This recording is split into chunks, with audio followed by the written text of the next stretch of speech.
Hi అండి, welcome to Missamma చెప్పే కథలు. ఈరోజు మీరు వినబోతున్న కథ మూడు ముక్కల మంత్రం.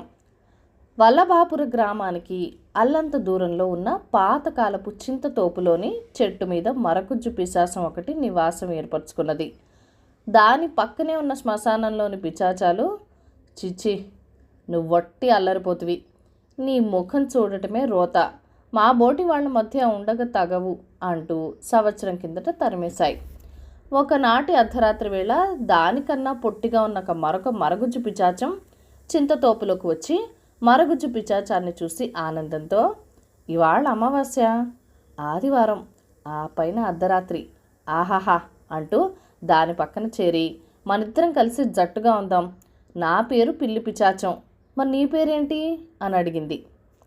తనకి చక్కని తోడు దొరికినందుకు సంతోషంతో పొంగిపోతూ, నా పేరు పెసర పిశాచం, మనిద్దరం కలిసామంటే ఒక్కటే సందడి, సరేనా అన్నది పెసర పిశాచం.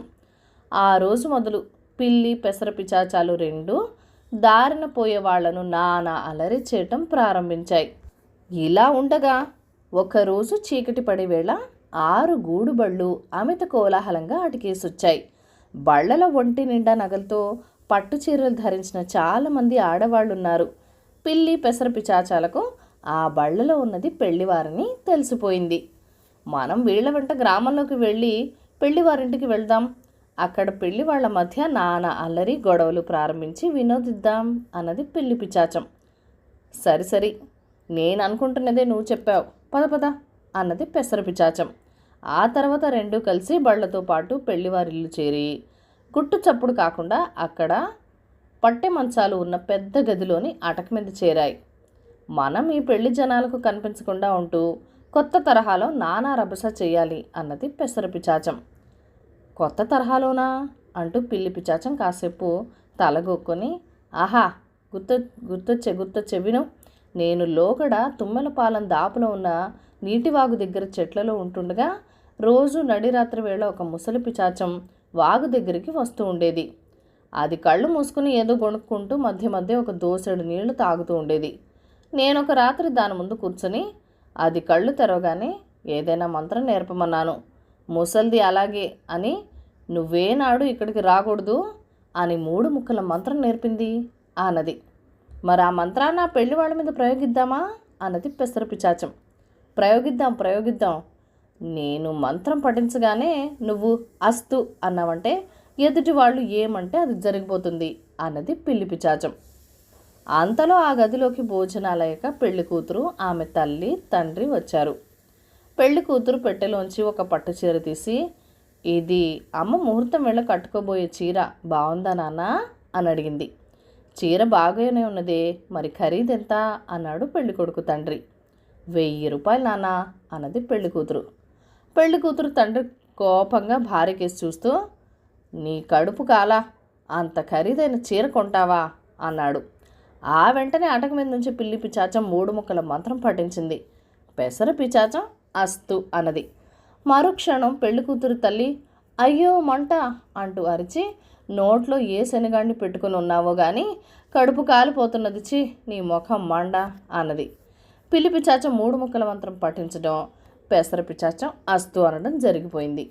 పెళ్లి కూతురు తండ్రి ముఖాన్ని పై పంచతో తుడుచుకుంటూ, నీ అమ్మ ఏం పిశాచపు మంత్రాలు నేర్చుకుంటున్నట్టుంది, ముఖం కారం రాసుకున్నట్టు కాలిపోతుంది అని ముఖం కడుక్కునేందుకు పెరటి బావు దగ్గరికి పరిగెత్తాడు. ఆ సమయంలో పెళ్లి కొడుకు తన కాబోయే భార్యను చూసేందుకు తన ప్రాణ స్నేహితుల్ని వెంట పెట్టుకుని వచ్చి పెళ్లి కూతురు అందానికి తన్ముడై వాకిట్లో అలా నిలబడిపోయాడు. పక్కన ఉన్న స్నేహితుడు అతడు భుజం తడుతూ, లోపలికి పదా, నేలకు పాదాలు అంటుకుపోయినట్టుగా అలా నిలబడిపోయామేం అన్నాడు. అదే క్షణంలో పిల్లి పిశాచం 3 ముక్కల మంత్రం చదవటం, పెసర పిశాచం అస్తు అనడం జరిగింది. దాంతో పెళ్లి కొడుకు ఎంత గింజుకున్నా ఇటు పాదం అటు కదపలేకపోయాడు.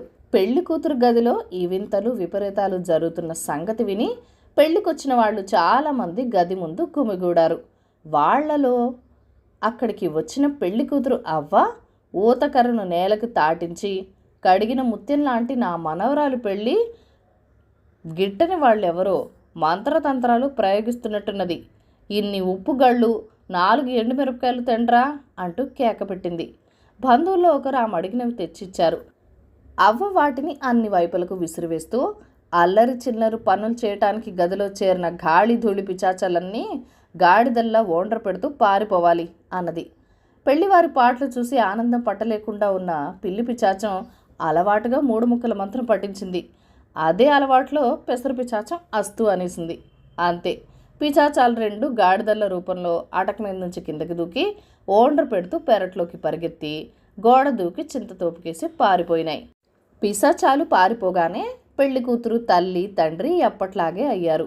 నేలకు అంటుకుపోయిన పెళ్లి కొడుకు పాదాలకు పట్టు విడిపోయింది. అనుకున్న ముహూర్తానికి ఆ ఇంట పెళ్లి ఘనంగా జరిగిపోయింది. కథ కంచికి మనం ఇంటికి. ఈ కథను లైక్ చేయండి, షేర్ చేయండి. మన ఛానల్ని ఫస్ట్ టైం చూస్తున్నట్లయితే కనుక ప్లీజ్ సబ్స్క్రైబ్ చేసుకుని మీ సపోర్ట్ ఇవ్వండి. మీ అమూల్యమైన సలహాలు అండ్ సూచనలు నాతో కామెంట్ సెక్షన్లో కూడా షేర్ చేసేయండి. Thank you for watching. Bye bye.